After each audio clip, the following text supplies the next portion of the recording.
I gave you my heart.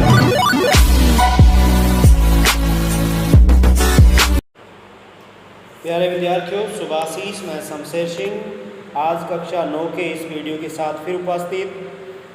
हमने कल पहले भाग में प्रेमचंद के फटे जूते के पहले भाग में पढ़ा था कि किस प्रकार प्रेमचंद जी के बारे में बता रहे हैं कि वो फ़ोटो खिंचवाने के लिए तैयार थे और ऐसे सिंपल, ऐसे साधारण वेशभूषा में, पोशाक में वो फ़ोटो खिंचवाते हैं। तो ये लेखक को अच्छा नहीं लग रहा और वो ये कहते हैं कि तुम तो जूते तक भी मांगते नहीं हो, यहाँ तक कि फ़ोटो खिंचवाने के लोग क्या नहीं कर लेते, क्या नहीं मांग लेते, यहाँ तक कि बीवी तक भी मांग लेते हैं। और जूता को तुम अपनी धोती को थोड़ा सा नीचे लटका के भी जूते को ढक सकते थे, लेकिन उंगली दिख रही है और तुम रियलिटी यानी वास्तविकता पर निर्भर हो और हम तो आज की चकाचौंध पर, आज की दिखावे पर बहुत ज़्यादा भरोसा करते हैं। जैसा कि लास्ट पंक्तियों में बताया भी है कि जूते जो तुम उंगली बाहर दिख रही है, तुम्हारा पैर सुरक्षित है लेकिन उंगली दिख रही है, हमारी उंगली नहीं दिख रही परंतु नीचे से तली कट चुकी है और पैर लहूलुहान हैं। तो इस प्रकार हम अपने पर्दे के पीछे के ऊपर हमारा पर्दा रखना पसंद करते हैं और उसके ऊपर कुर्बान हैं, और तुम पर्दे की कोई परवाह नहीं करते हो। इस तरह हमने पढ़ा था और आज आगे चलते हैं। तुम फटा जूता बड़े ठाठ से पहनते हो, मैं ऐसा नहीं पहन सकता। फ़ोटो तो ज़िंदगी भर इस तरह नहीं खिंचाऊँ, चाहे कोई जीवनी बिना फ़ोटो के ही छाप दे। तुम्हारी ये व्यंग मुस्कान मेरे हौसले पर कर देती है, क्या मतलब है इसका? छोटी कौन सी मुस्कान है ये? क्या होरी का गोदान हो गया? क्या पूस की रात में नीलगाय हल्कू का खेत चर गई? क्या सुजान भगत का लड़का मर गया क्योंकि डॉक्टर क्लब छोड़कर नहीं आ रहा था? आ सकते नहीं, मुझे लगता है माधो औरत के कफन के चंदे की शराब पी गया, वही मुस्कान मालूम होती है। मैं तुम्हारा जूता फिर देखता हूँ कैसे फट गया।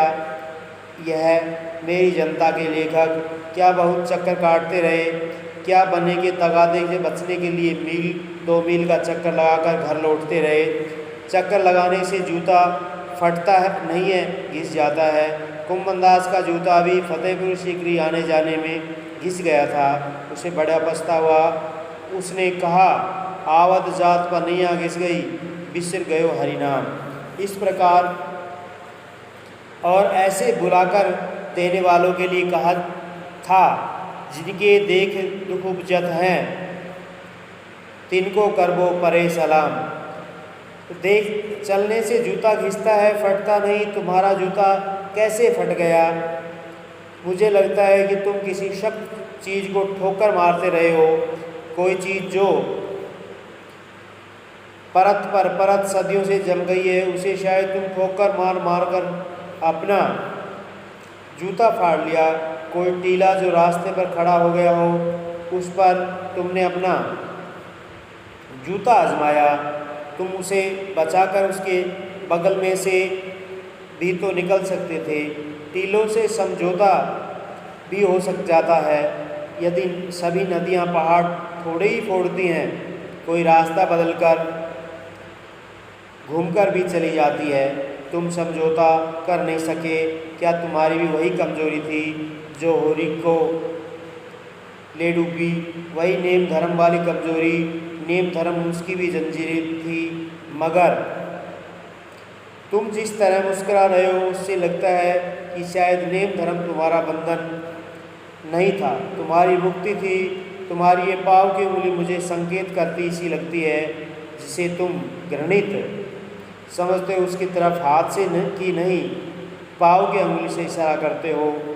तुम क्या इसकी तरफ इशारा कर रहे हो जिसे ठोकर मारते तुमने जूता ही फाड़ दिया? मैं समझता हूँ, तुम्हारी उंगली का इशारा भी समझता हूँ, यह व्यंग मुस्कान भी समझता हूँ। तुम मुझ पर या हम सब पर हंस रहे हो, उन पर जो उंगली छिपाए और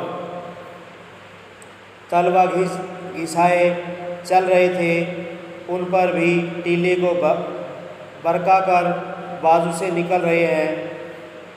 तुम कह रहे हो मैंने तो ठोकर मार मार कर जूता फाड़ लिया, अंगुली बाहर निकल आई पर पाँव बच रहा और मैं चलता रहा, मगर तुम अंगुली को ढकने की चिंता में तलवे का नाश कर रहे हो। तुम चलोगे कैसे? मैं समझता हूँ कि मैं तुम्हारे फटे जूते की बात समझता हूँ, अंगुली का इशारा समझता हूँ, तुम्हारी व्यंग मुस्कान समझता हूँ। तो इस प्रकार अंततः लेखक ये उस व्यंग को अपने ऊपर घटित लेता है, आज के समाज के ऊपर घटित लेता है और वो कहता है कि तुम्हारी मुस्कान साधारण मुस्कान नहीं है, तुम्हारी मुस्कान इस तरह की मुस्कान है कि पता नहीं कि हल्की गाय को खेत को नील गाय चल गई या फिर किसी का होरी का गोदान हो गया। इस तरह की बातें जो हैं वो इस बात को संकेत देती हैं कि ऐसा कुछ भी नहीं है। तुम अपनी मुस्कान से इस तरह समाज के उस क्षेत्र की ओर से इशारा करते हो जो वास्तविकता से कोसों दूर है और ऐसा ही जूते से संकेत देते हो। तो ऐसे प्यारे विद्यार्थी, इस प्रकार ये तुम्हारा पाठ पूर्ण हुआ। इसके ये 6 प्रश्न हैं, इनको तुम्हें करना है।